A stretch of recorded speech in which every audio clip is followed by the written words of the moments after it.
Annyeonghaseyo and welcome to the Busan Midnight Movie. I'm your host Donald. Tonight's film is the John Saxon vehicle, The Nightcaller. But as always, we begin with the next episode of Zorro's Black Whip. Last time, the Black Whip was stabbed with a pitchfork. We saw her legs twitch. She was dead, but somehow Vic threw a saddle between the whip and the pitchfork at the last minute, saving her life. Vic and Barbara set up a plan to make Hammond reveal himself, but Vic gets captured, because he's useless. The whip goes to save Vic, but they get trapped in a tunnel with an exploding oil barrel. And now, the moment where all the loose ends get tied together, the thrilling conclusion of Zorro's Black Whip, Episode 12, Trail of Tyranny.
Around the curve.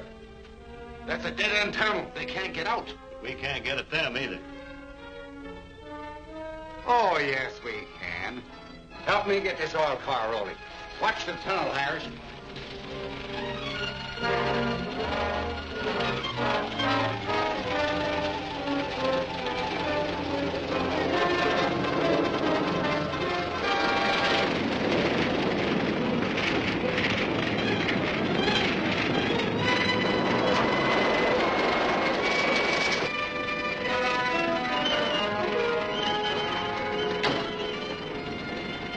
It's a dead end. We're trapped.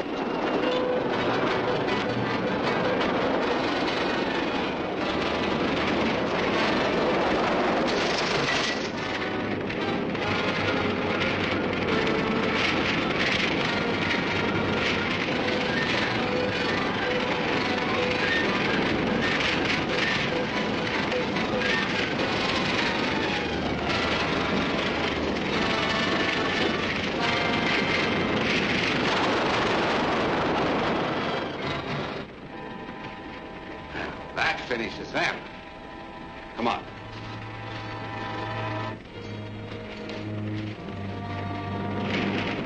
We're in luck. The explosion blew a hole through the top of the tunnel.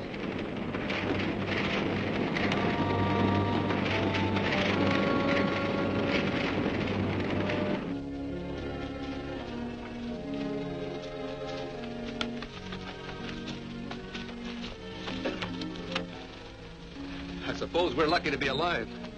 But it's a shame we couldn't have recognized that outlaw leader. We can still identify him. He'll have a welt across the back of his right hand where I struck him with my whip. Then if our suspicions about the Citizens Committee are correct, one of its members will have that mark. That's right. And the sooner we act, the better. Tomorrow is election day, and the committee has charge of counting the votes. When we get back to town, I'll get the marshal to help me nail our man.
What's the news from Cedar Point? The voting went about 50-50 for statehood and against it.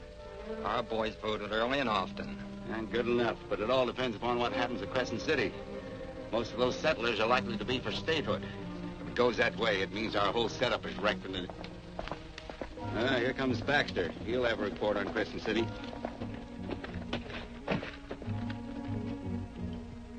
What's the word? Bad, mighty bad. Ranchers and settlers drifting in and out of town all day, giving the landslide vote for statehood. We'll have to see that those votes are never counted. Many people left in town? Only a few late voters. Good. We're going in there and destroy those ballots. We're riding, men.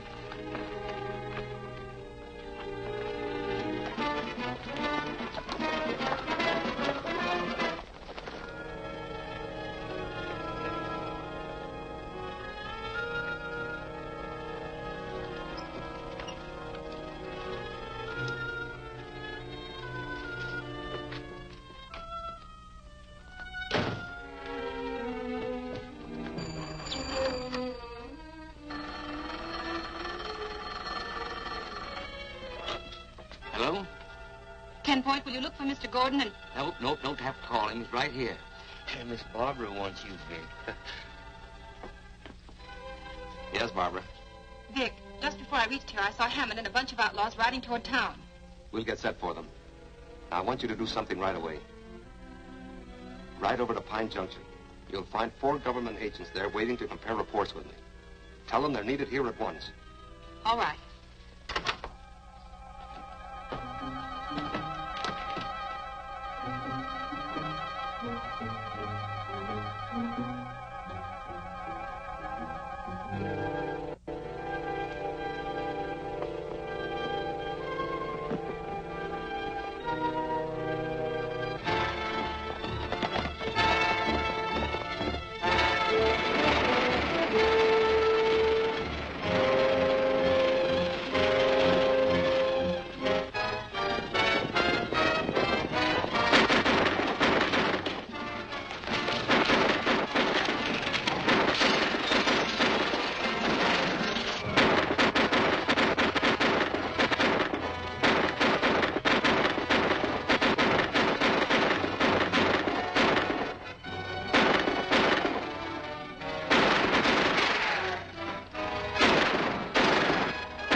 Help is on the way.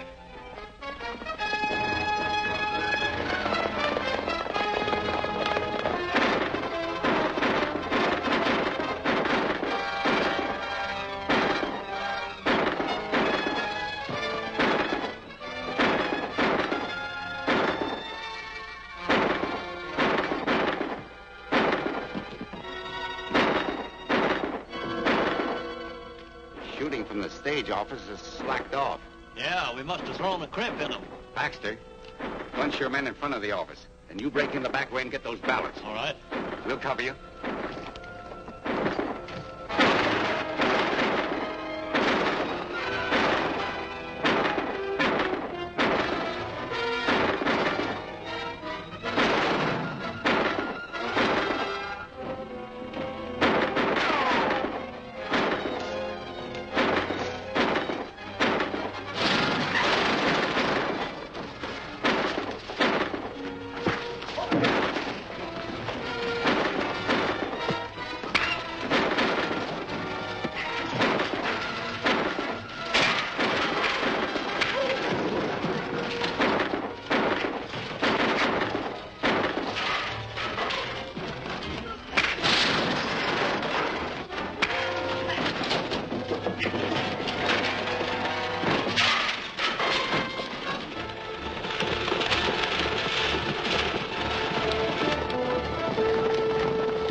Yes, Miss Meredith.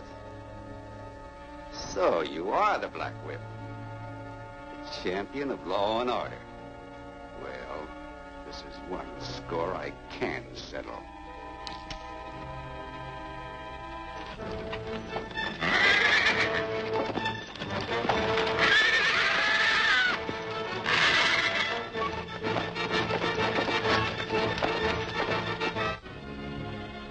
Idaho votes for statehood. Measure approved by narrow margin. It's worth all we went through to print that. Yes, ma'am. There's one more sensational story you might publish. The true identity of the Black Whip. That would be against my editorial policy. But I might print an interview with Vic Gordon, government agent extraordinary. Oh, let's forget it. Say, the committee is waiting for your layout for the big statehood celebration. I'll be right with you. How's your nervous indigestion? Ain't had none since all the shooting stopped. I'm healthy as a hog and twice as natural. What are you going to do with all your pills and powders, 10 Point? Start a drugstore? Nope. Want to throw them away. Every last one of them. Better save one for a rainy headache. Won't need it.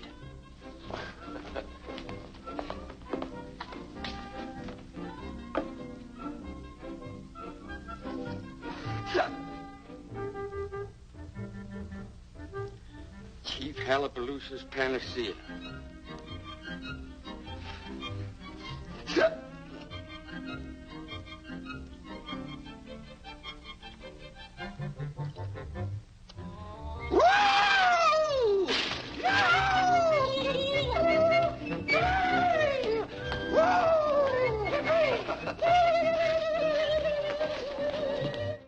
Welcome back. Tonight's film is The Nightcaller, aka Nightcaller from Outer Space, aka Blood Beast from Outer Space. Scientists find a glowing sphere that serves as a portal for an alien intelligence, an intelligence that starts kidnapping young women. This movie stars John Saxon, but not as a cop or angry alcoholic father, so you wouldn't recognize him. It also lives up to neither the goofiness promised by its varied titles, nor the cheesiness of its titular theme song. And yes, Virginia, there is indeed a titular theme song. Also, something happens in the second half that suggests a movie we'd all much rather be watching, and it becomes infuriating that the movie decided to be what it is instead of what it could have been. I could say more, but I run the risk of boring you more than the film itself will, so without further ado, tonight's soporific feature, The Nightcaller.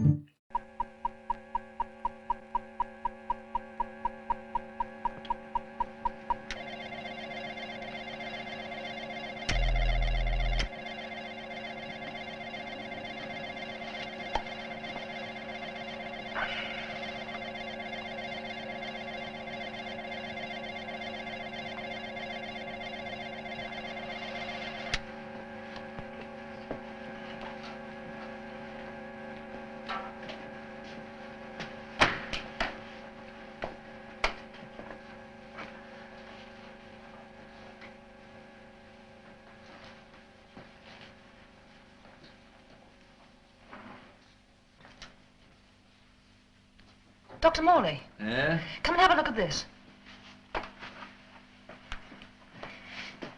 That's over 100 miles up, coming in from space. Well, what's the speed? Over 10,000 miles an hour. Wait a minute, it's slowing down rapidly. It's undoubtedly a meteorite. It'd have to be a big one, then, to pick up on radar at that height. It'll disintegrate as soon as it hits the Earth's atmosphere. I hope so. At the moment, it's headed straight for London.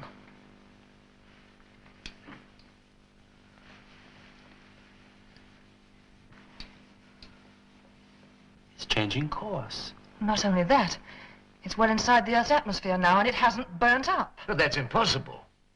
It means it's being guided down. Height 10 miles. It must be visible to the naked eye. The night caller is a mystifying name for a dangerous, intoxicating game.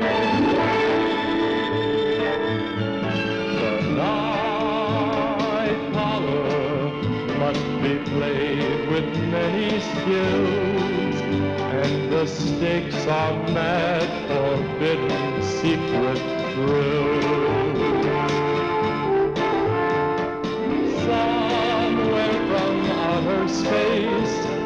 as a dark shadow in the night. Don't ever get too close to that phantom's evil eye. The night caller casts a hypnotizing spell. Fools that try to fight it never live to tell.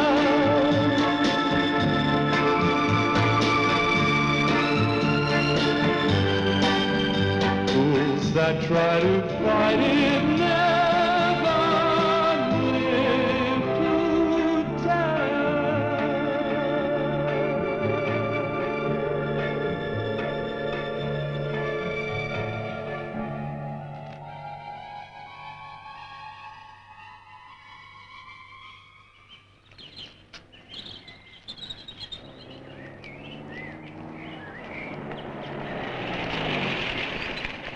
I'm sorry, sir, this road's closed. We have permission to look over this area.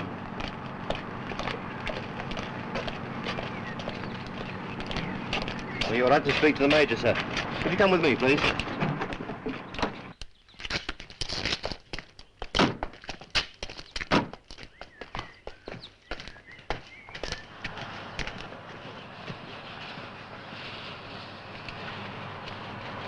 If you come, we can start the cutting.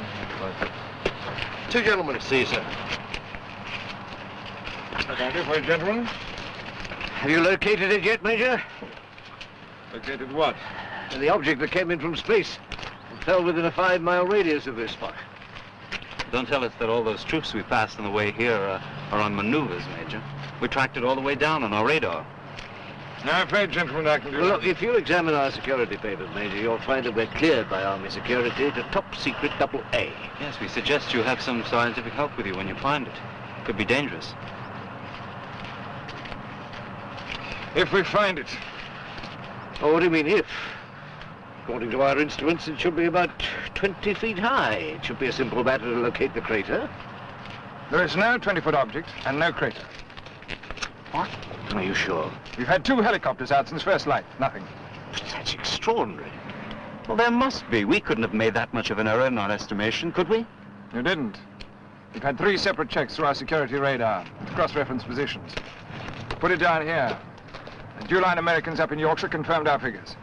There is no doubt that a large object landed here and disappeared. Sir, all units in position for Operation Toothcomb. I tell them to start. Roger, Joe. I want every inch of that ground examined. Yes, sir. I've had the whole heath ringed. We're coming in towards the center. They're using Geiger counters, of course. There should be a lot of radiation coming from it. 1 to a platoon. Platoon Red Emma reports considerable radiation signals, sir. Map reference Q457. Tell them not to go any closer until I get there. Right, come with me, gentlemen. Yes, right.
This it, Sergeant? Looks like it.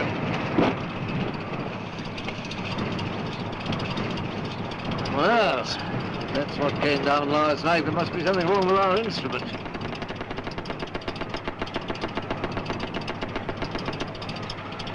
All right, gentlemen. It's quite safe to go in. Good.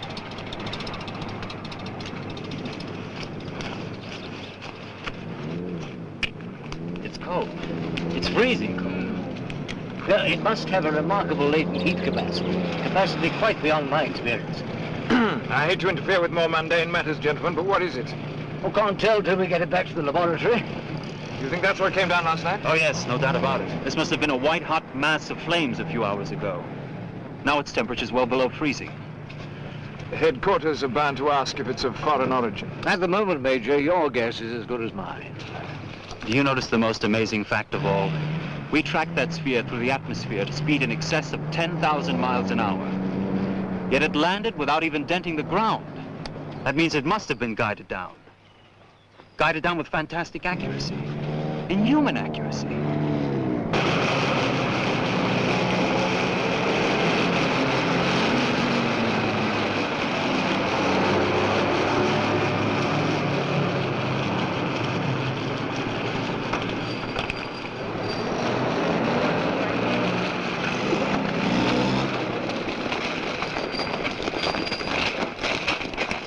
John Hawkins, on a guard set all around this building and 4 men up on the roof. Get the rest of this area cleared of all non-essential personnel. Very good, sir. John Hawkins, put that container in right away. Sir. Higgins! Jones! Yes, sir. Pick it up. Come on, Higgins. What do you think it is, Sergeant? Atom bomb? That's not the reason why, Jones. And if that is an atom bomb, Higgins, and you drop it, I'll have you on a charge. If you can find us, Sarge. Now, this is Miss Barlow, our analysis expert. She'll assist Dr. Costin in the investigation. How do you do? You will understand, of course, that the strictest security shield must be thrown over this matter. My orders are that the whole establishment is to be cleared. Oh, you mean the laboratory, surely? The establishment. If this is an atomic device. The optics, sir. All right, put it down there, will you? Careful. We don't want any surprises. Right, Sergeant. That's how you do.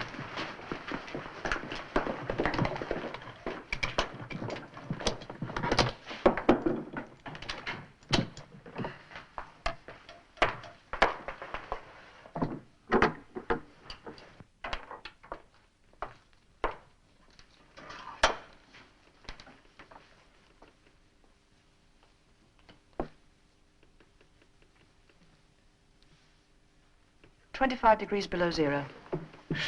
What do you think it's made of, sir?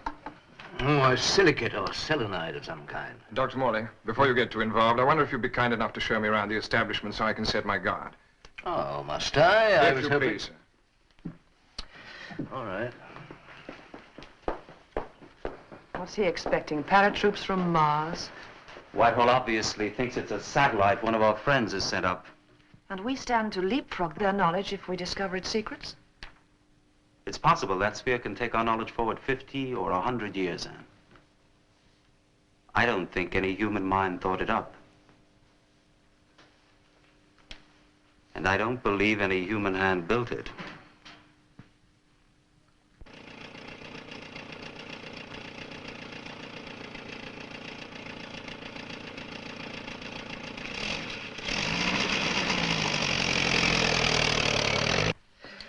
Now, don't put this down. I'm just thinking aloud. Origin's obscure in as far as... Hold it, hold it.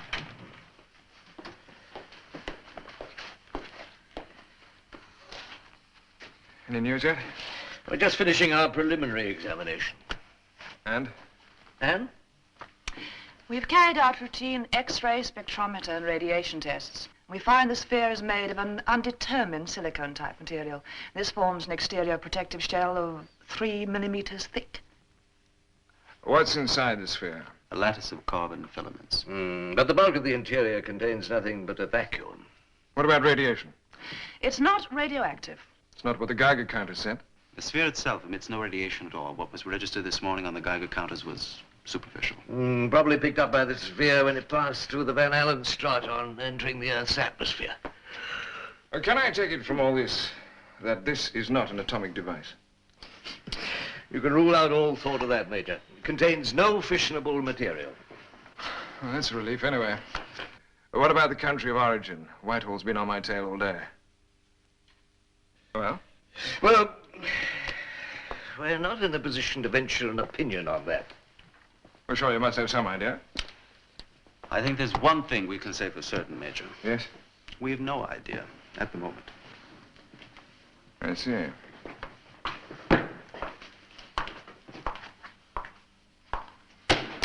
Well, I'm going to report to Whitehall. Perhaps you'll be kind enough to come with me while I phone Dr. Morley. They might want to talk to you.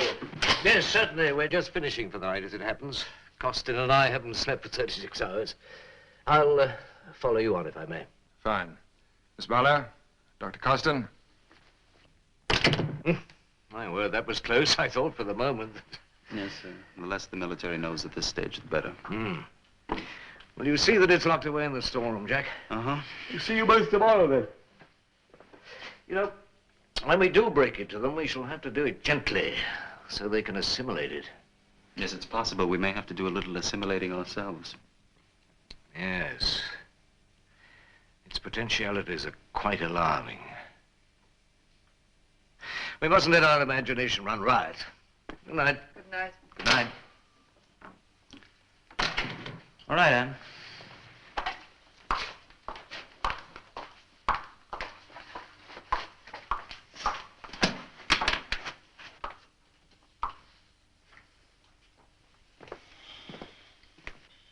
Tired?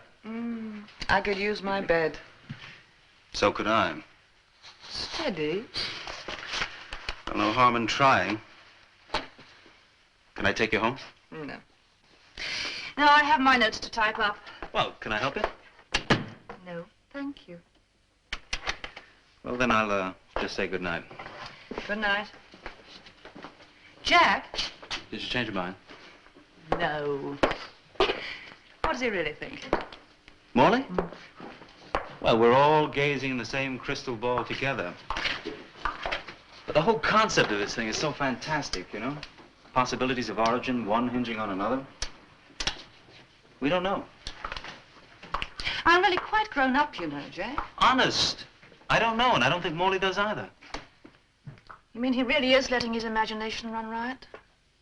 That's a very unscientific precept, Dan. Why don't we leave it to Morley? He'll come up with something. Oh, well, he's the boss. What if I were to turn the lights down? It's a good idea. My eyes are tired. I quit.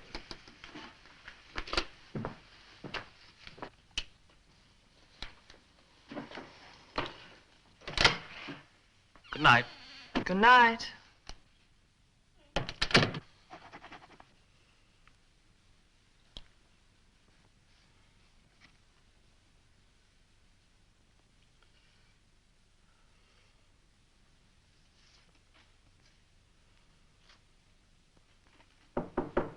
Come in.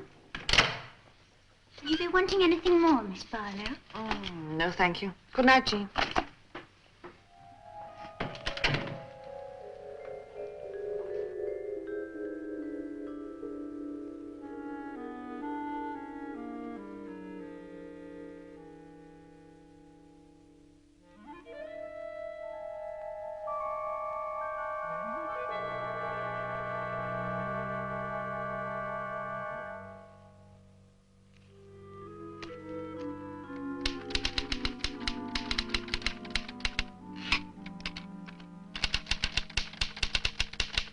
Yes, sir. They've carried out routine X-ray, spectrometer, and radiation tests, and find that the sphere is made of an undetermined silicon material. This forms a, It's a bad line, sir. I'm afraid I can't hear you. I beg your pardon? Oh, that was right, wasn't it? Yeah, word perfect. Says he doesn't understand a bloody word I'm saying. It's all right, sir. I'll repeat it. According to the information that I've been given, this what do you call it? Spectrometer. Spectrometer, sir. No, sir, spectrometer.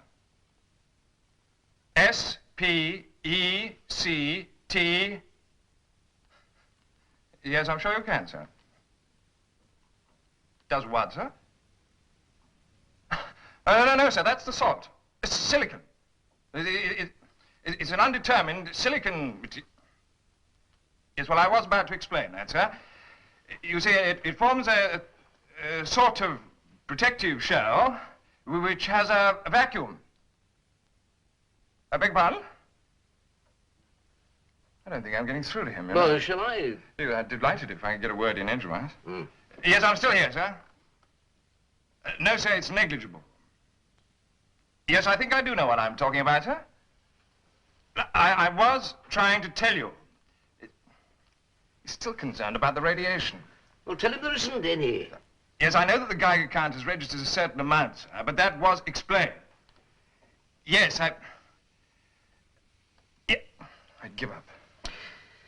Look, it was probably picked up by the sphere on entering the Van Allen strata when it passed through the... oh, you're getting me muddled now. So, look, picked up when the sphere passed through the Van Allen strata on entering the Earth's atmosphere. No, I haven't developed a cold. I'm Dr. Morley. Morley, What? Well, no, you can hardly blame the Major, sir. Now, I don't think electronics forms part of the curriculum at Sandhurst, does it?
storeroom.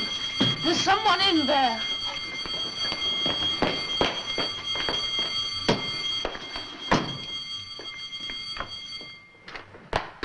What is it?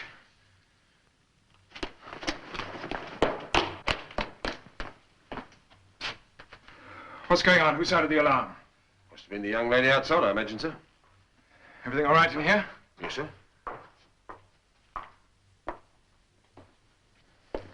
Yes, I sounded the alarm. Why? Well, there was something in here.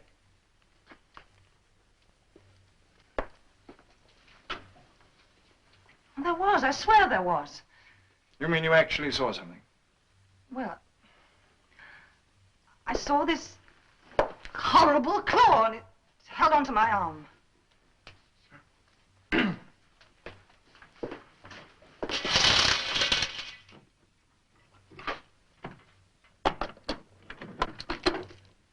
You there, Corporal Cooper. Yes, sir? You seen anyone come in or out of this window? No, sir. Have the ground searched on Hawkins? So?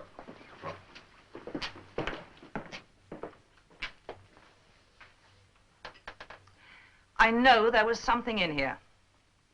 Both these windows are fastened on the inside. I don't care. Were you in the laboratory all the time, Miss Barlow? Yes. Yes, I was. So nobody could have got in or out of this storeroom through the laboratory? Can't understand it. I heard it distinctly. It? It didn't sound human. There was this strange breathing, and then this hand. Claw, you said? Hand, claw, I don't know. It wasn't human. I did see it. I think we better get you home, Miss Barlow. You need some rest. You think I'm imagining the whole thing, don't you? Just going on the facts as I see them, Miss Barlow. If anything or anyone had been in this storeroom, then they'd still be in here, now wouldn't they? Wait, I've forgotten all the excitement. Just before I heard these noises, I felt strange. Yes, I almost fainted with a terrible pain in the head. That's probably your answer. A migraine. Do you suffer from it? No, and this light. The light, this blinding light. Light? Yes, coming from in here. Come on. We'll get you home.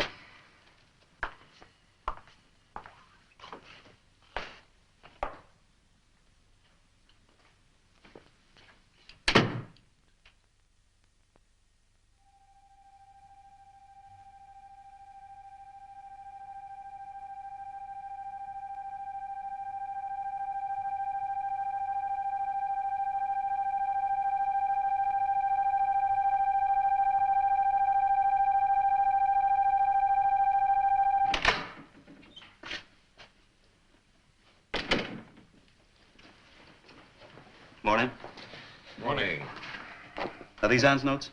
Yes. I don't understand. What happened? Well, there was some trouble here after you left last night, Jack. What was it? Miss Barlow sounded the alarm bell. She thought she heard somebody or something in the storeroom. Turned out to be a false alarm.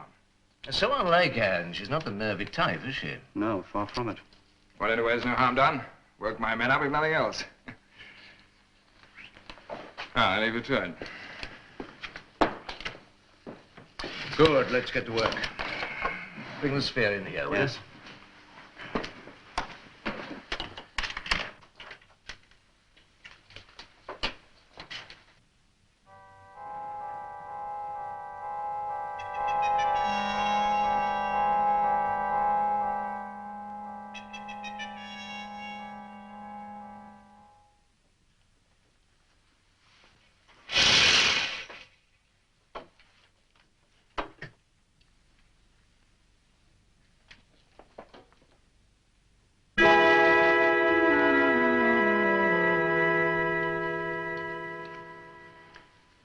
And that's exactly how I found it. That's a pretty grim-looking thing. I think I was so close to it. I don't think you were in any danger, Miss Barlow. Why do you say that? Well, it stands to reason, doesn't it? I mean, this print couldn't have been made by an animal, could it? Not any animal I know. And it must have been made by a man. A man? I think that you were the victim of a practical joke, Miss Barlow. It's the only other explanation. Practical joke. Look, I was by there. my men. You think some of them staged this little charade? Barrackroom gossip, you see, is that this thing came from out of space. I believe they're even betting on it with Mars an odds-on favorite.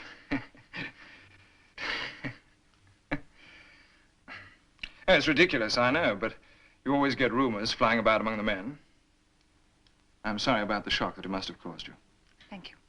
Well, I suppose it's a fairly rational explanation. It's the only possible explanation.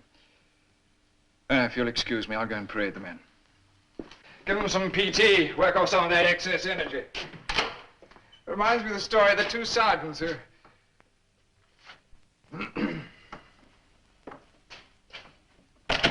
Rational explanation, rubbish. Do you really think it was a practical joke? Well, it is a possibility. No, of course not. Why not? Because the Major himself said that no one could have got in or out of that locked room. So? So who stopped Anne from opening the door last night? Who held the door from the other side? Whose footsteps did she hear? What about this cloth she tells us about? And how did the thing get out of that room by the time the soldiers arrived? Now, let's not kid ourselves. We all know it has something to do with the sphere. And I think for everyone's safety, we'd better find out what. And find out in a hurry. You ready, Anne? Okay, start at 5,000. And then work up to 20. 7 over 4 at 5,000. 362 at 10,000. 10 minus at 0.07. 864 at 20.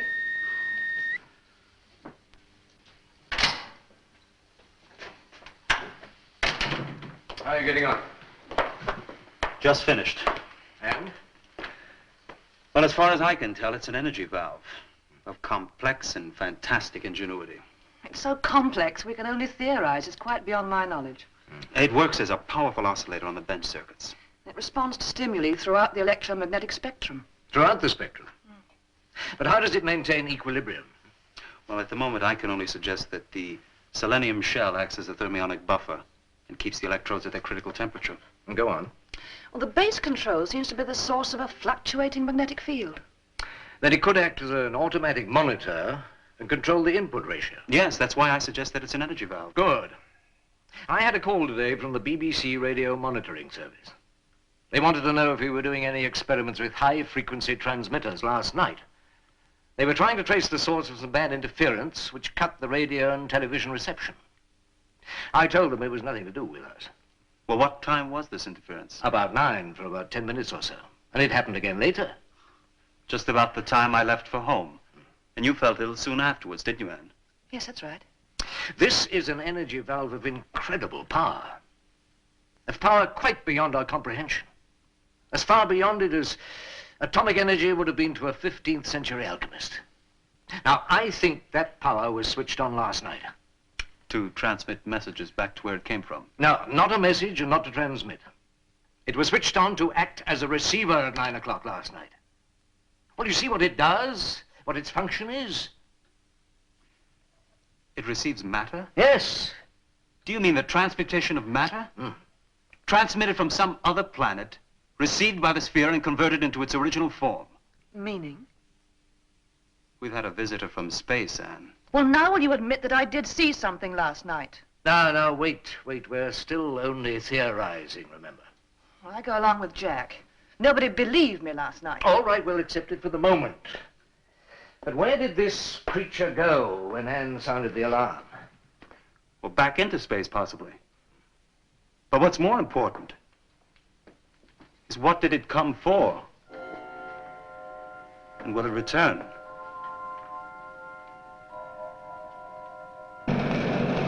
Cooper!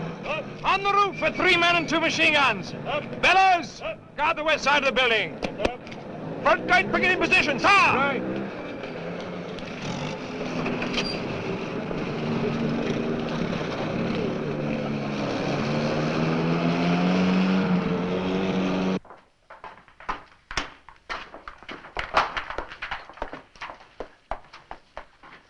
Throat mic comfortable? Yes, I think so. Field telephone to the laboratory ready, sir. Radio circuit to the laboratory ready, sir? Check the amplifier circuit. Yes, sir. Right, I'm ready. I wish you'd let me do this, sir. Now, I'm sorry to pull rank on you, Jack, but I wouldn't miss this for the world. Well, good luck, then. Good luck. Oh, thank you. I still think this is a fantastic lot of nonsense, but I'd be a lot happier if you'd let a couple of my men come with you. No, thank you. Now, let's go then. Right.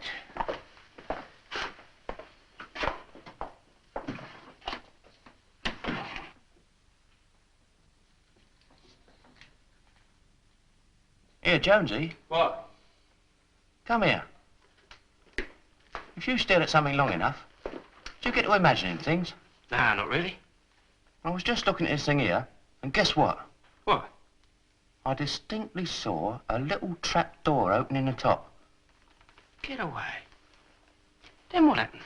A tiny little monster from Mars stuck his head out and stared at me with his goggle eyes. Go on. What happened then? He says, "Take me to your leader." Look out, there he is. And what are you giggling like an hysterical schoolgirl for, Jones?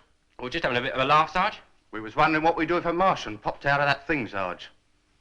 You'd place him under close arrest, and you'd march him smartly to the guard room. That's what you'd do, Higgins. Yes, we would, Sarge. That's what we said we'd have to do. Right, hold! Right, Sergeant. Right, outside you two! Have it all! Car move! Excuse me, sir. What? Oh. You try it, sir. 1, 2, 3, 4, 5, testing. Coming through loud and clear, sir. Good. You'll be all right? Yes, and don't forget, under no circumstances are you to interfere. Good luck, Doctor. Thank you.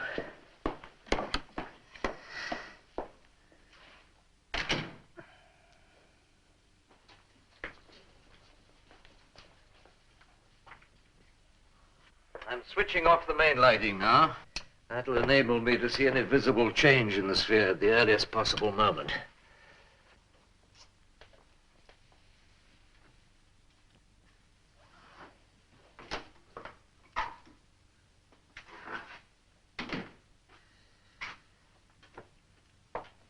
Okay, you can start it.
The sphere is starting to activate.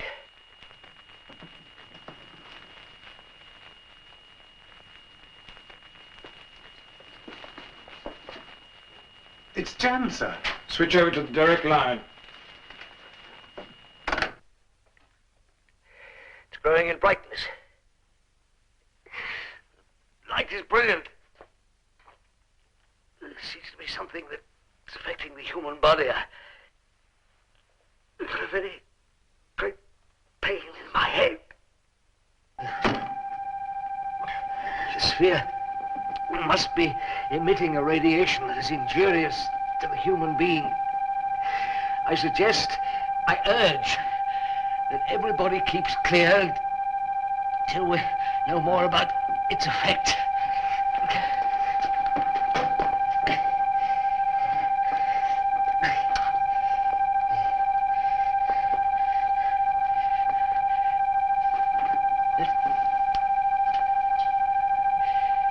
It's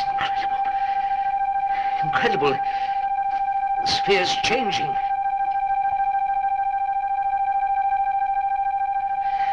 Like, it's growing unbearable. It's no good. I can't stand it any longer. I'm going to get him out of there. Major, leave him alone. We never expected this would be pleasant. He can walk out any time he wants to, so you must leave him alone. Even with my back to it, the light is beyond human endurance to cover my eyes. The pain in my head is intense. It's beyond your jurisdiction now, Doctor. Stand aside. Major, Dr. Morley asked to be left alone. We must respect his wishes. My glasses. Glasses.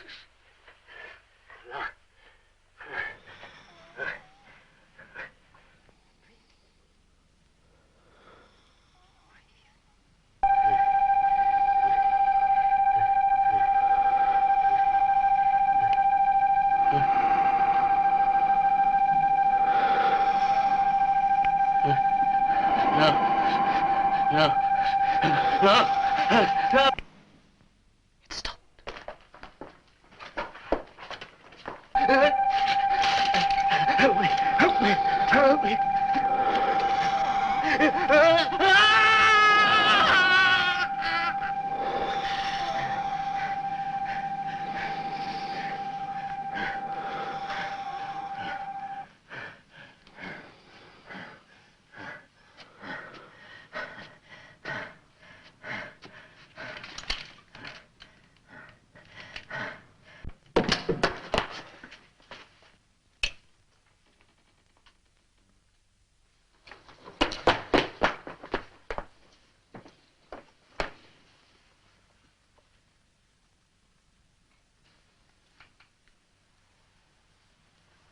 Poor devil.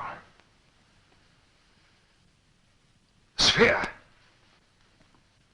It's gone.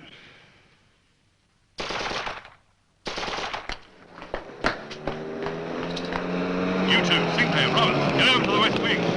Sergeant, what happened? Here, Two of the men thought they saw someone jump from the storeroom window, sir. And? They challenged him, but he ran off. A couple of minutes later, I spotted him, I opened fire. Yes? Well, I could have sworn I hit him. sign of him yet? But he just disappeared. 1 minute he was there, next minute nothing. Well, didn't you see him clearly? No, sir. All I saw was a sort of a black shape. Major, sir, this way, please. Cover the gate, son.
Tonight's feature is The Nightcaller, and while you've been watching that, I've been trying to solve the mystery of the sinister countdown that's been happening on my island.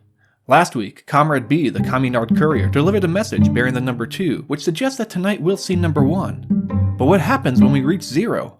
What is coming?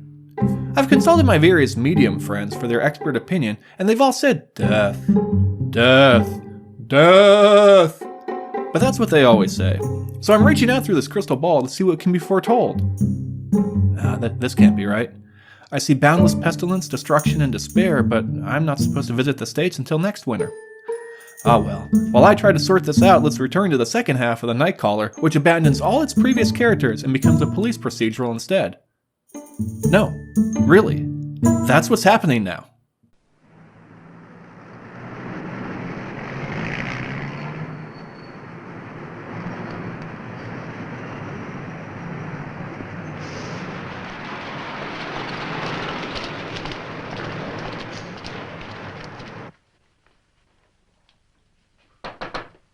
Come in. Ah, Dr. Costain. Good of you to come along. I'm Superintendent Hartley. Sit down, won't you? Doctor, do you mind if I start off by asking you a question? By all means. How well did you know your former colleague, the late Dr. Morley? Not very well.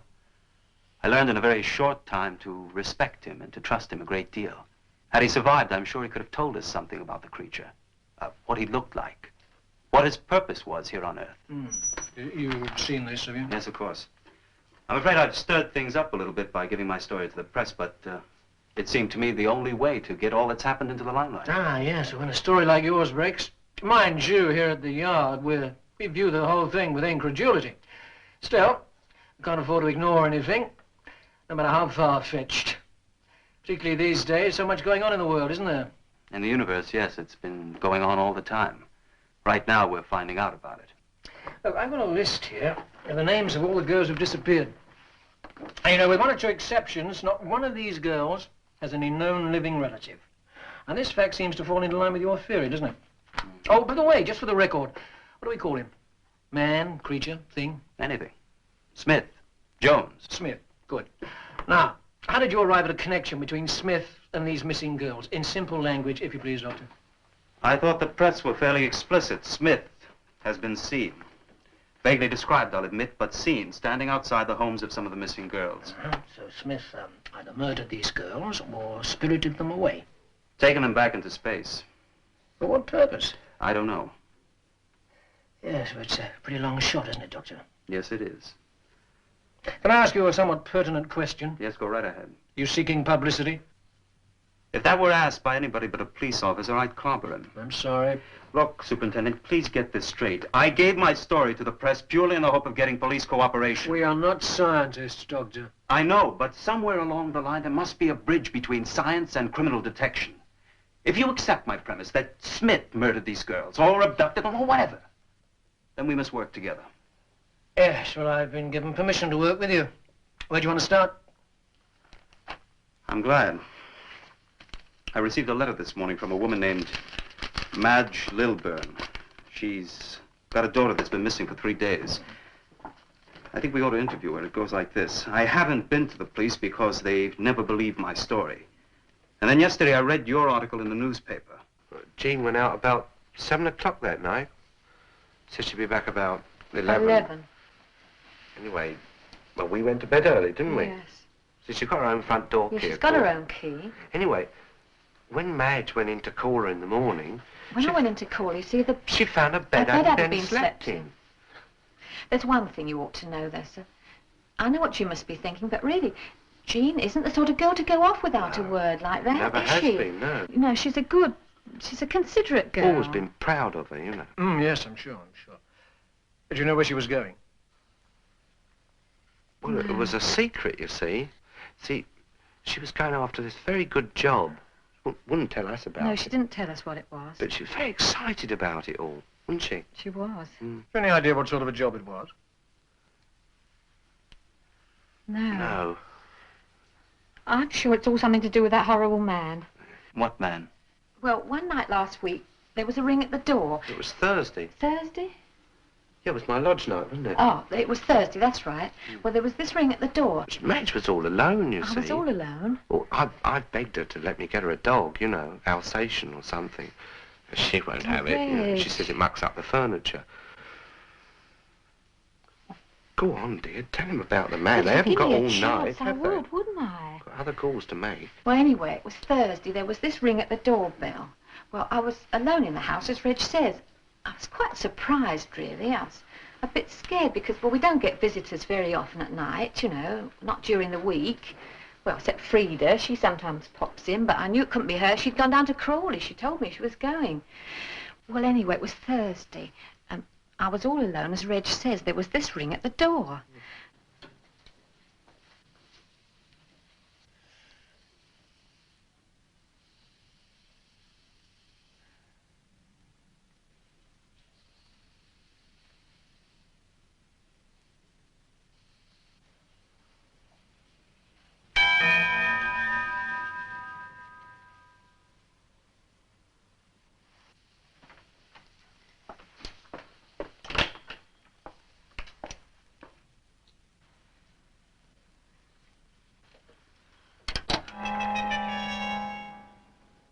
Yes? Who is that?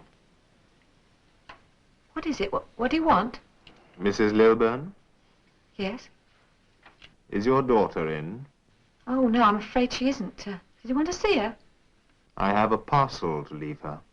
Oh, is that all? Well, I'll take it. Come on, then. I don't want to stand here all night. It's cold. Give me the parcel. Good night, Mrs. Lilburn. Good night. Oh, he gave me the creeps, though, I can tell you that. Standing there in the shadows.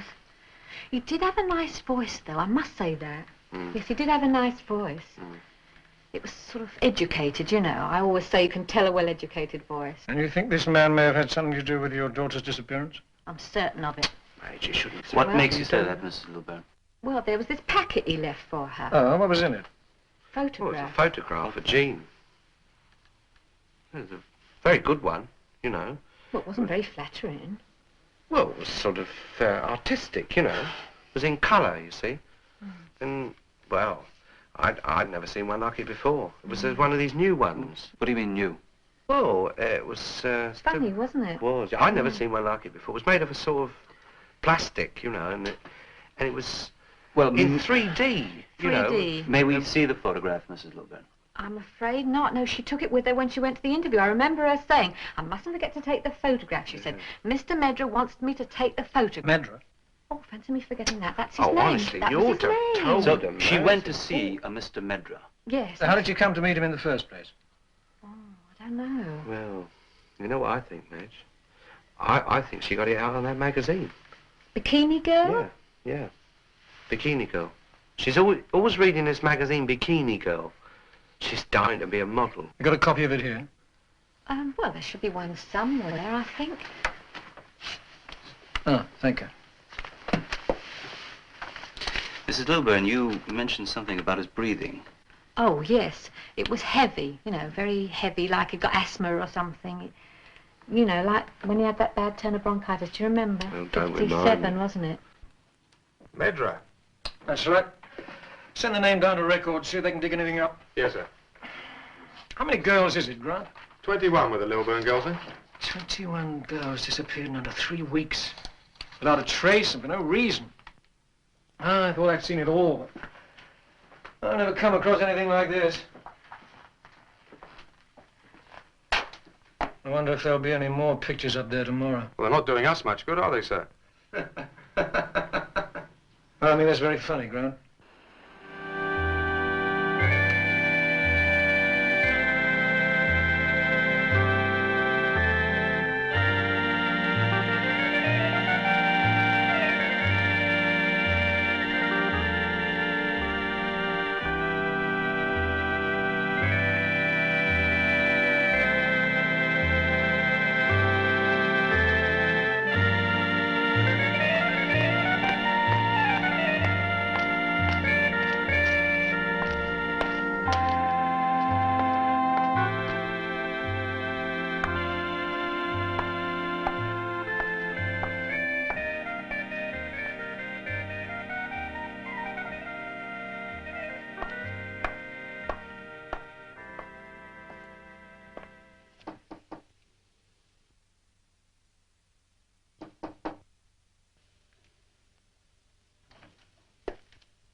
Miss Malone?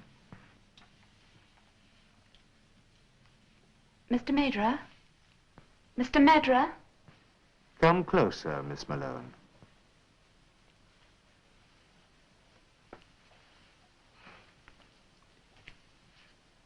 There is nothing to be afraid of. Are you afraid of me? No, I'm not really. Sit down, please.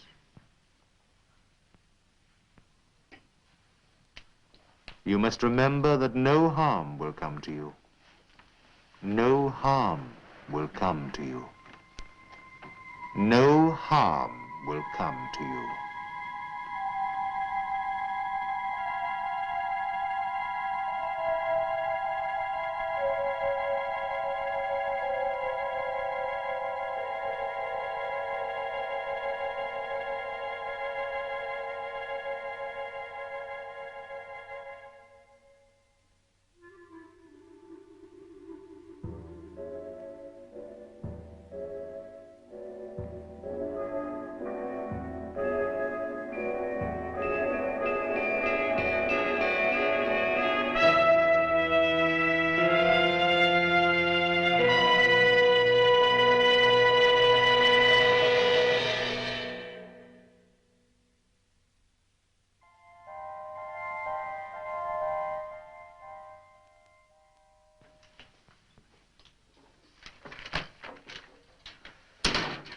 Any luck?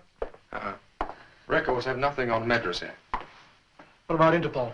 No, nothing like that, sir. I've checked all the photographers as well. No one called Medra. I might have found something. Look at that ad. Independent television film producer requires talent. Young ladies with looks, personality and ambition needed. Please write with recent photograph to box 968. There's not much to go on, I know, but it's worth checking. Go around the missing girls' homes. Tonight, sir? Yes, tonight.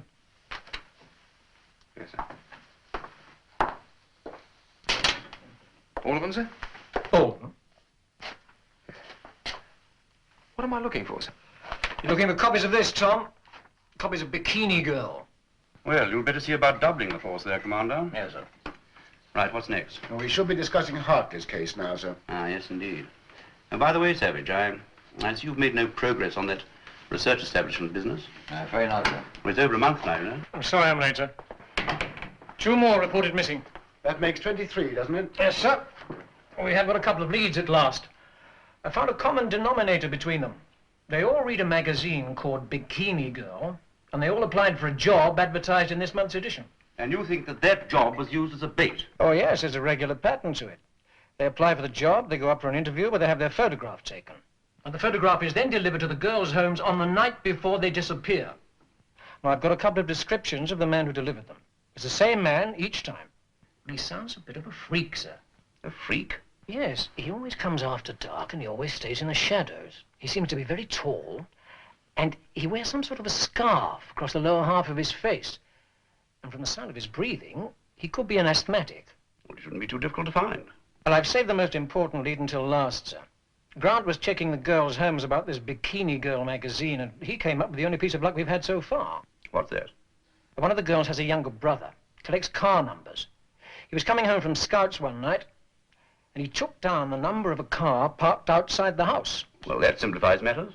Well, not quite, sir. You see, Grant checked records half an hour ago. The car's been reported stolen. Oh, no. Yes, months ago. From the government research establishment at Faisley Park. Yeah, all right, Fred. Right. How'd you get on, sir? Oh, splendidly. The old man's put the head of a special branch in charge of the case. Commander Savage? Why on earth should he do that? Still a hush-hush, I'm afraid, Tom. Let's leave it at that. Did you get through to the editor of Bikini Girl? Yes, sir. The advertisement was paid and posted in with a post office money order. They've seen the people concerned. The address given was a false one. I checked. Was there a name on the application? Medra. I also found out how many applications had arrived at the box number. How many? 201. Good grief. Yes, the editor said that sort of ad always gets a lot of replies. Yeah, but they must have forwarded the applications on to somewhere. Too true, sir. To an address in Soho.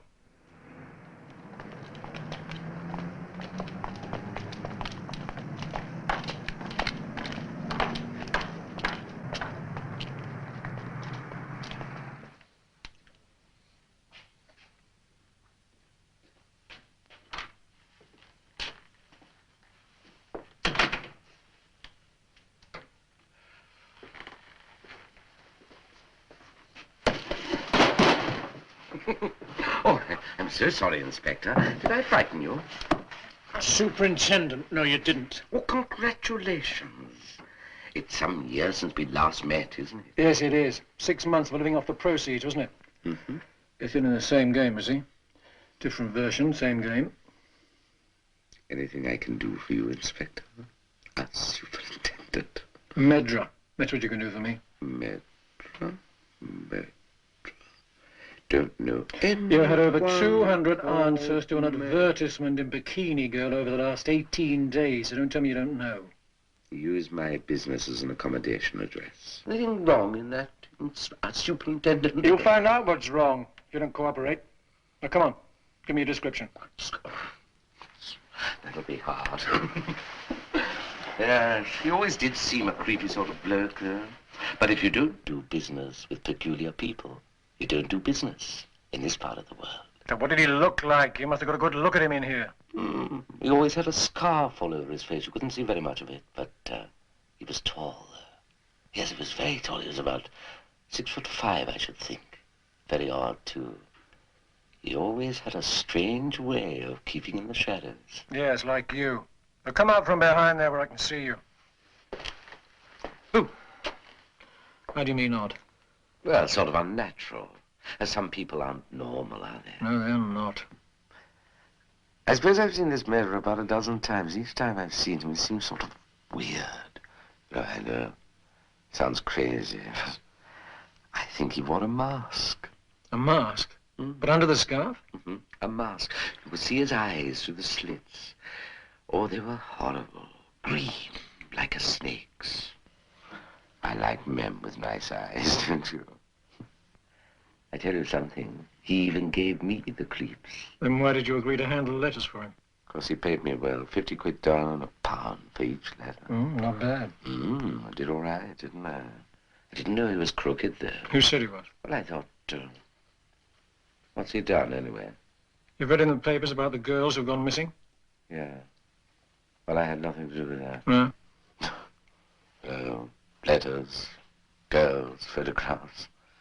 Some men pay a lot for the little in my line. How did he get the letters? Called for them every couple of evenings. You expect him this evening? Mm-hmm. Any particular time? About 6:30. Where can I hide a few men?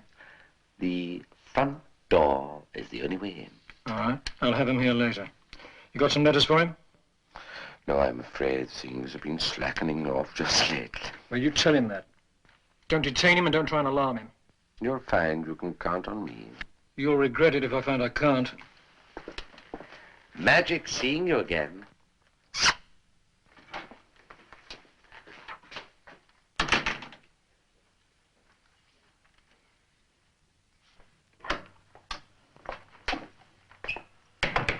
You wanted to see me, sir? Yes, Hartley. This is Dr. Costain and Miss Anne Barlow. They're from the Research Institute of Paisley Park. Well, Dr. Costin and I have met. How do you do? Good. Well, now sit down. Let's get started. Have you anything to report? I think we'll get him tonight, sir. He's expected to pick up some more replies to the advertisement at 6:30. I'll have the whole area surrounded, and when he turns up, we'll be waiting for him. If he goes to that shop, we'll catch him. There's no man alive can get through the net I'm spreading for him. Unfortunately, gentlemen, Medra is no man alive. In many respects, he's superhuman, not born of this planet.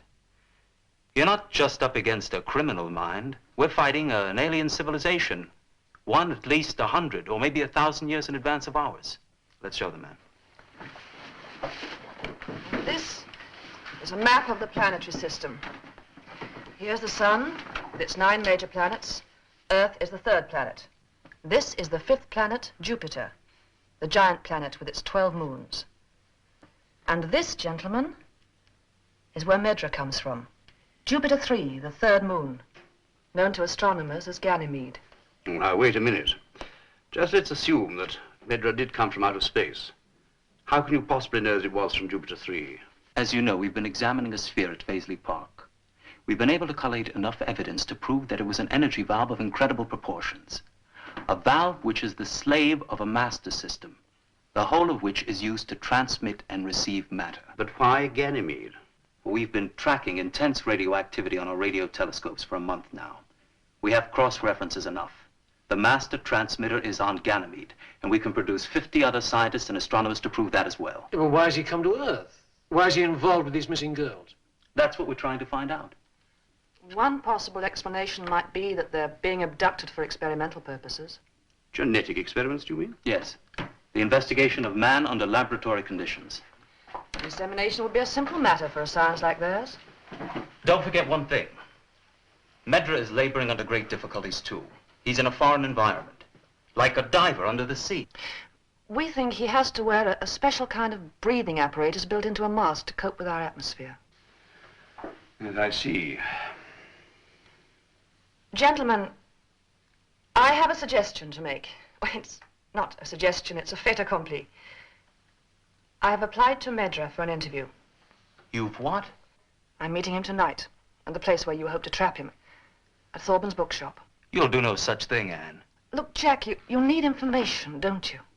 You need his knowledge. Without that, all your work will be wasted, and the kind of threat we believe he is will grow.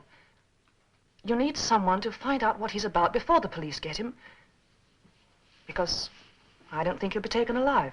I can't agree with that, Miss Barlow. But the idea does make sense, Doctor. It's easy enough for you to say, but it's not your life she's risking. Anne, I can't agree to it. I'm not under your jurisdiction in this matter, Jack, so no one's going to stop me. Just Give me a few minutes with him, that's all. We gave Dr. Morley a few minutes. I know. But Medra must have known that Dr. Morley constituted a direct threat to him. But so would you. I don't think so. Just a few minutes, Jack. Please. Now, after all, I don't see she can come to any harm. The place will be well guarded. We'll be less than a stone's throw away from her. All right. Have it your way. All right, boys, take up your positions.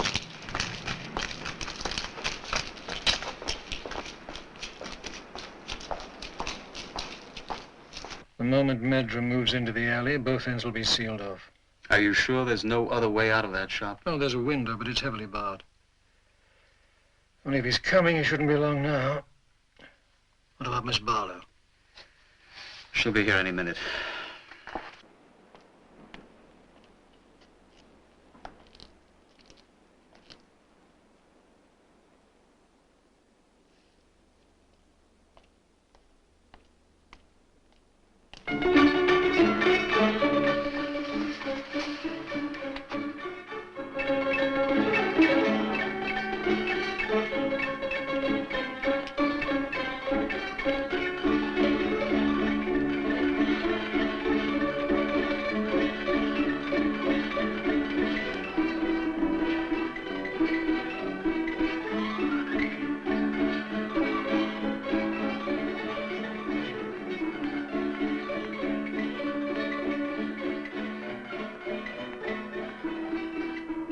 Doctor.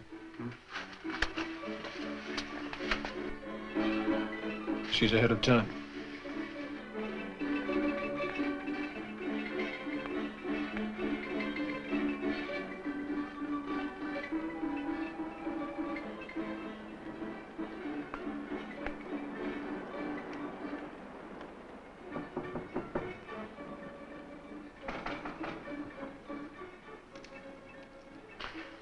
Typical of Thorburn to leave the door unlocked. Lazy brute.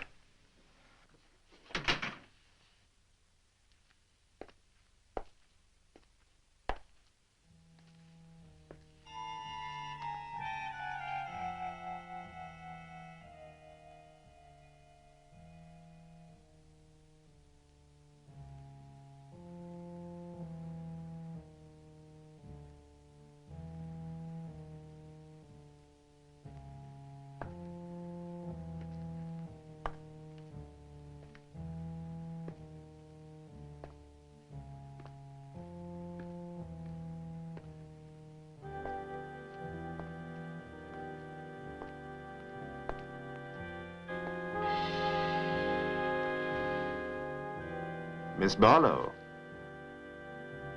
Miss Barlow. Why did you ask for this interview? I was interested in your advertisement.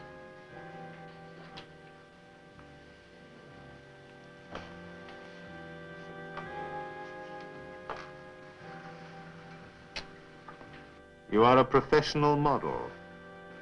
Yes? I'm afraid I don't believe you. Look in my eyes. I said I'd give her 3 minutes. Yes, with Medra. In the shop, with or without Medra. 3 minutes, and there's only 2 left. And no sign of him. I wish I could be sure of that. You are frightened of me, aren't you? Yes, I'm frightened. That's how I know you're lying. Only those who wish me harm become frightened. Now tell me the truth. I came to see you to ask your purpose in visiting the Earth.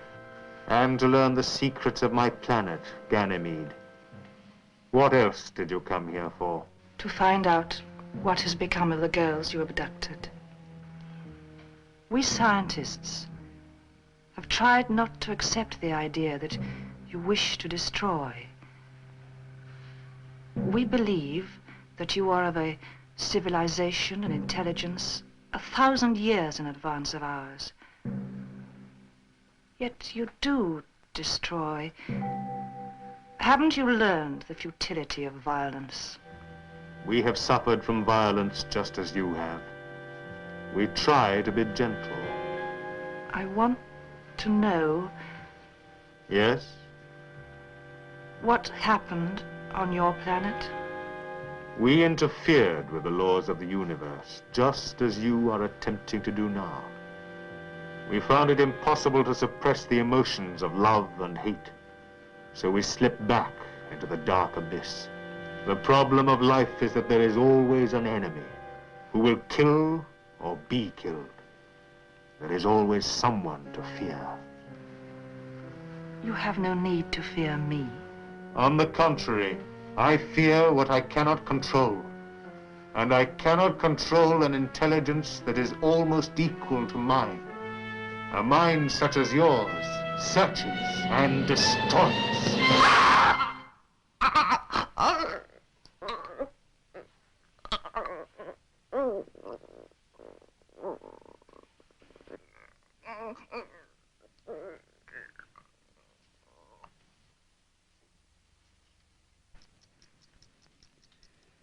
Okay, let's go.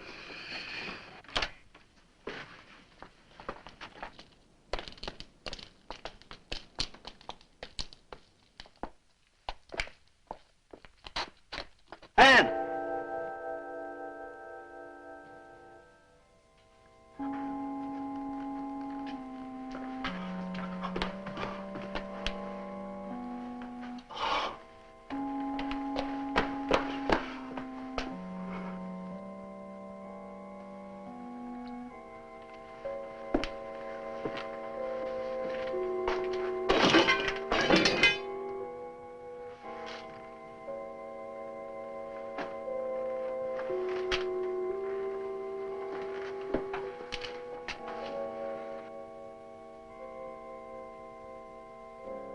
You're right. He was here all the time.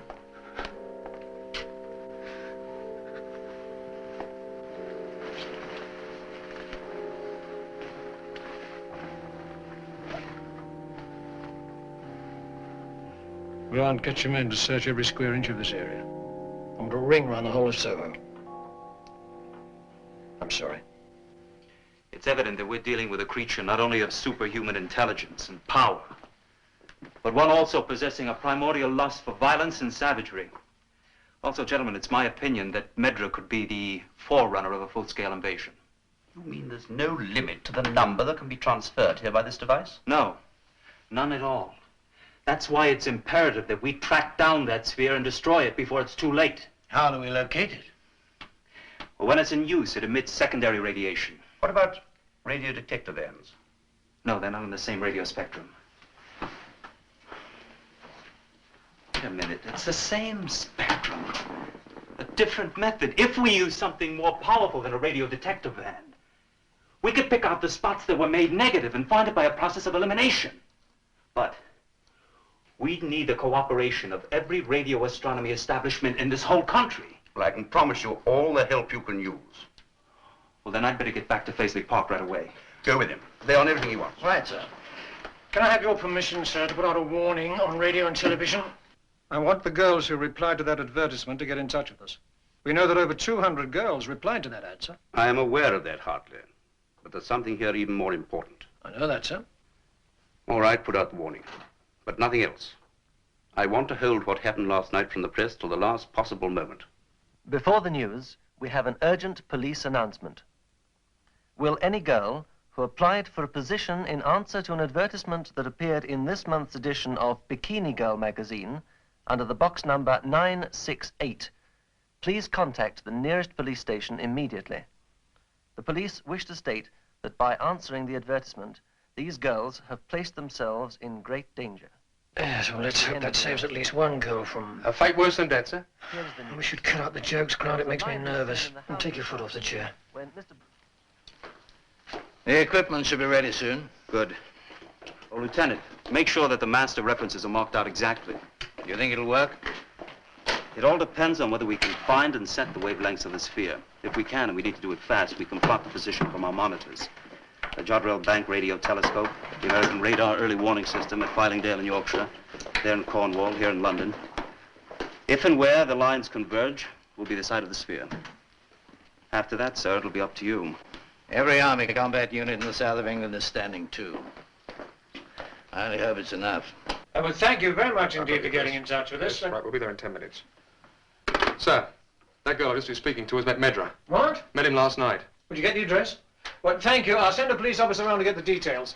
Have the place raided. That's not all, sir. She just had a photograph delivered. You can guess the description she gave. I'll go and see her. If they stick to the pattern, she should go missing later on tonight. I want 20 men for a raid, and I want them armed. Anything happen yet? Why don't you relax? Relax. I guess you're right. There's nothing I can do until Hartley gets through. Tell me, this what do you call it, transmutation of matter. Do you think we'll ever be able to do it? It's possible. You might say we have our feet on the bottom rung of that ladder. We have. Yeah, we can transmit in 2 dimensions. On the telly. All we need is the third. Substance. And then we'll be able to pay them a visit, eh? Would you like to be the first volunteer? No bloody fear. Good. Then you can relax. Because before we did that, we'd have to land a transmitter on Ganymede, which we're not able to do. I think we could stick to present problems for the moment. Suits me. And you say it was a strange interview? I must say I was a bit scared at first. It was this beautiful suite of offices, you see, with no one in them. And then the door opening without any warning. Of course, I realized it was worked by some kind of remote control, but they make you jump when they open all the same. And this Mr. Medra, did he threaten you? Well, you'll think this is funny, I know, but I can't remember him. I remember standing in this room asking if he was there, and I remember his voice speaking. It was a wonderful voice. Kind and soothing. Do you know what I mean? And you don't remember this being taken, huh? No, the first I knew about it was when this man rang my bell and handed it to me. I told you about that. It seems a perfectly ordinary photograph to me. Well, not to me, it isn't. It's so lifelike. And the background seems to alter. Alter? Well, how do you mean alter? Well, sometimes when I... Oh, forget it. It's just my imagination. And you don't remember anything at all about the interview, huh? Nothing. The only thing I remember after Mr. Madra's speaking was being in the street outside his office. Yeah, well, perhaps it'll come back to you later. I'm having your flat watched, Mr. Malone, so if you see some men hanging about, don't be afraid. I can't believe I could be in any danger from Mr. Madra, though. That's just why you are in danger. Because you don't believe it.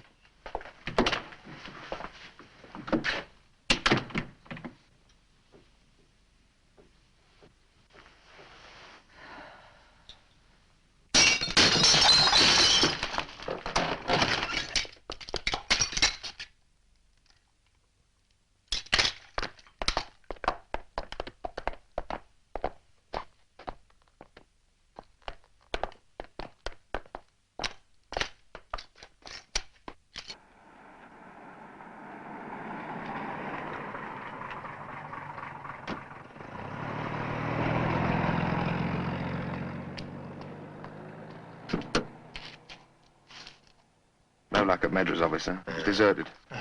Did you leave somebody outside? Yes, sir. How'd you get on with the Malone girl? She didn't tell us a thing we don't already know. I've got a feeling, though. I think Medra will make a move for her tonight. We're staying put.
I know that, sir, but I would like to keep this girl under surveillance. Just follow Medra if he shows, Hartley. We must find this sphere, locate and destroy. Keep in constant touch. Very good, sir.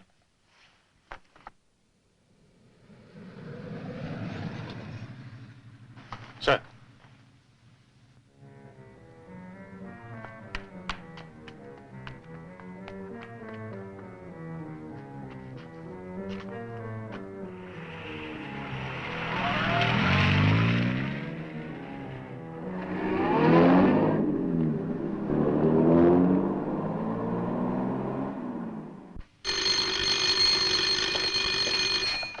Yes? What? Medra's just picked up another girl. Don't lose him, Hartley. Lieutenant, keep this line open and mark the route. Message coming through from Jodrell Bank, sir. What is it? They've started to pick up a signal from the sphere, sir. No direction obtainable at present strength.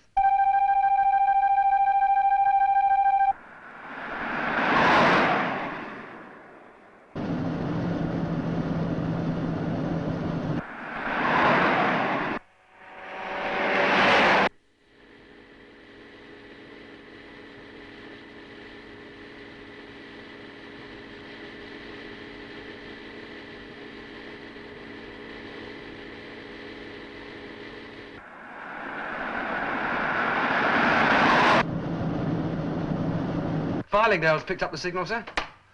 Well, it's all up to Hartley now. I hope he can keep out of sight. I don't think it matters. Major knows he's being followed, and I don't think he cares. Hartley? We're heading through Guildford. Looks as though they're making for the Hogsback. Hartley, as soon as you have your men positioned, trap him, and if need be, shoot to kill. Wait a minute, Commander. Hold it. I don't think I've made myself clear. We're trying primarily to destroy the sphere, not Medra. I must have an opportunity to communicate with him. After that, I don't care what you do. Don't you see, if we can separate him from the sphere or destroy it, we'll eliminate his only means of mobility. He'll be as helpless as a genie without a lamp. Aren't you being a bit rash? Please, Commander, do what I say. I'll do my best, but you'll have to leave it to our discretion. Message from Jodrell Hartley, Bank, sir. now listen carefully. They have a bearing, green 7451.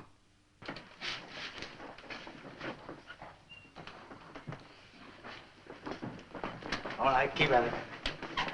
I've got a signal now. Farlingdale has a reading, sir. Blue 857. Well, that's about 10 miles from here. Position now reported, sir. Village of Rusley. All right, let's go.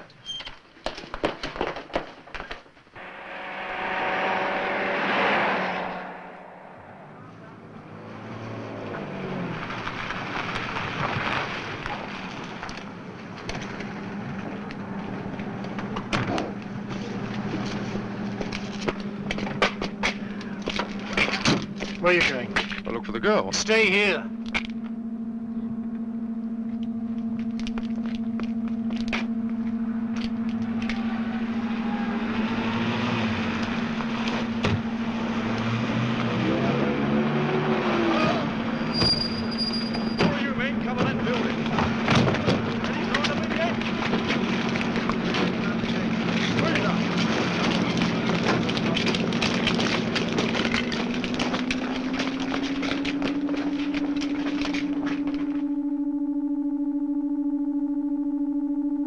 Surround this place. Corporal, set the men so every exit is guarded. Sir!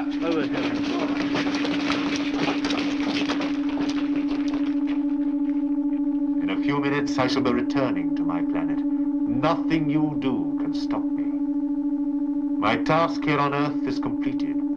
Tell us about your planet, Medra.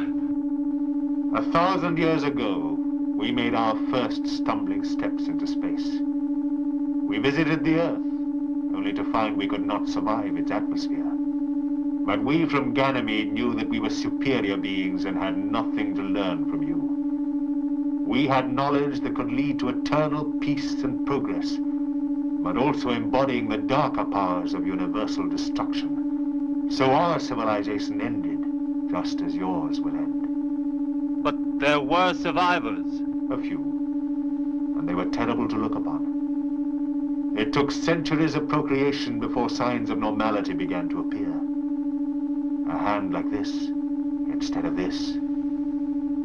My face? You would like to see it, perhaps? It is quite typical.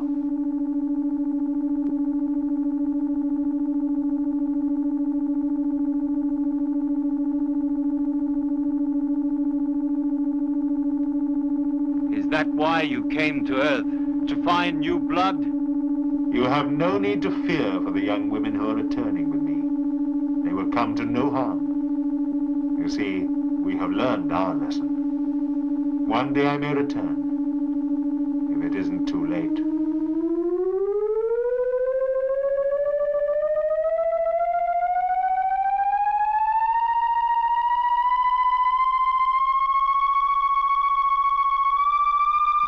Let's hope they find the cure.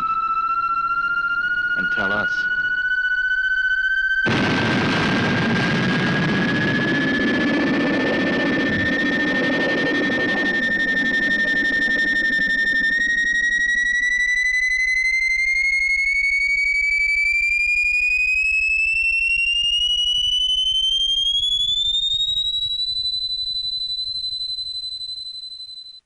So the future of humanity is to become avant-garde drag acts? I don't really see the problem here. Certainly not as problematic as letting all those young women be kidnapped into sex slavery. While we try to get Liam Neeson on the phone, please take a look at our next feature. Bela Lugosi is the personal gentleman's gentleman of Rasputin, chief advisor to the Russian Tsar. I've been bopped, clopped, and clunked. Can Bela maintain his dignity and purity in the face of the mad monk's orgiastic entertainments? And what are you doing dressed at this hour of the night? Find out in One Body Too Many, next time on the Busan Midnight Movie. Can I play too? I beg your pardon? Well, that's all right. I was just going to have a quiet 6 or 8 drinks if you will tell me which is to be my room. Well, I could even show you, unless you'd rather drink alone. Mrs. Rutherford. And now one. One what? One left? Are we really heading toward the end? But the end of what? Kamsahamnida, thanks for watching. If you enjoyed yourself, that was foretold. And as always, stay safe, stay inside, and stay spooky.